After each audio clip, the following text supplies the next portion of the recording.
6 থেকে 9 অবধি যে সামষ্টিক মূল্যায়ন সেটা ব্যাহত হচ্ছে। আমাদের সেই কার্যক্রমগুলো আপাতত স্থগিত আছে। ষষ্ঠ থেকে নবম শ্রেণীর শিক্ষার্থী বন্ধুরা, আমার ভিডিওতে তোমাদের সকলকে স্বাগতম।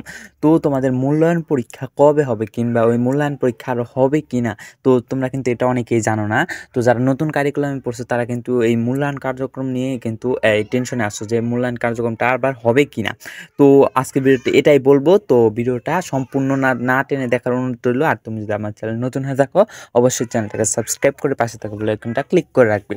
তো তোমাদের মূল্যায়ন কার্যক্রম কবে থেকে শুরু হবে এই নিয়ে প্রথম আলো একটি প্রতিবেদন প্রকাশ করেছে। তো এই প্রতিবেদনে কি বলা হয়েছে আগে সেগুলো একটু দেখে নেওয়া যাক।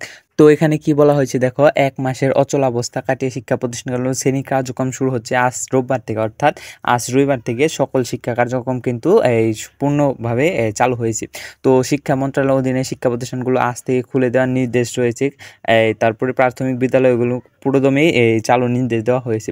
তো এইচএসসি ও সমমানের পরীক্ষাও কিন্তু 11 তারিখ থেকে শুরু হবে। তো মাধ্যমিকে বিষয়গুলো ষান্মাসিক মূল্যায়ন প্রচলিত অর্থে অর্ধবার্ষিক পরীক্ষা 4 দিন মূল্যায়ন কার্যক্রম হওয়ার পর তা আটকে যায়। তবে কবে ষান্মাসিক মূল্যায়ন হবে তা নিয়ে নিশ্চিত নয় বোর্ড। তো বোর্ডেও কিন্তু শিওর হয়ে বলতে পারছে না যে তোমাদের ষান্মাসিক মূল্যায়ন কবে থেকে শুরু হবে।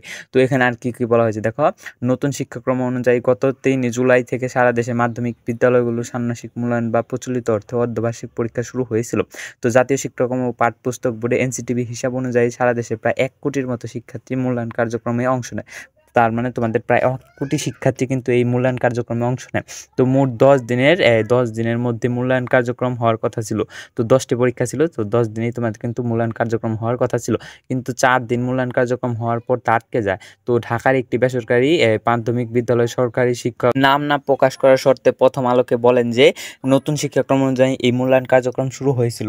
তো এখন বিগত সরকার আমলে এই শিক্ষাক্রম ও মূল্যায়ন পরীক্ষা হবে কিনা তা নিয়েও কিন্তু অনিশ্চয়তা রয়েছে। তোমাদের এই মূল্যায়ন কার্যক্রম হবে কিনা তাও কিন্তু শিওর দেওয়া বলতে পারছে না। তবে তোমরা ইতিমধ্যে জানো যে নতুন শিক্ষামন্ত্রী এসেছেন। তো নতুন শিক্ষামন্ত্রী এসে কিন্তু তোমাদের মূল্যায়ন কার্যক্রম হবে কিনা তা নিয়ে কিন্তু নতুন আপডেট দিতে চাচ্ছেন তারা। তো এটা কিন্তু খুব শীঘ্রই তারা আপডেট দিয়ে দিবে। তো মূল্যায়ন কার্যক্রমটা কবে হবে সেটা কিন্তু তারা বলবে যে ষান্মাসিক মূল্যায়নটা কবে হবে।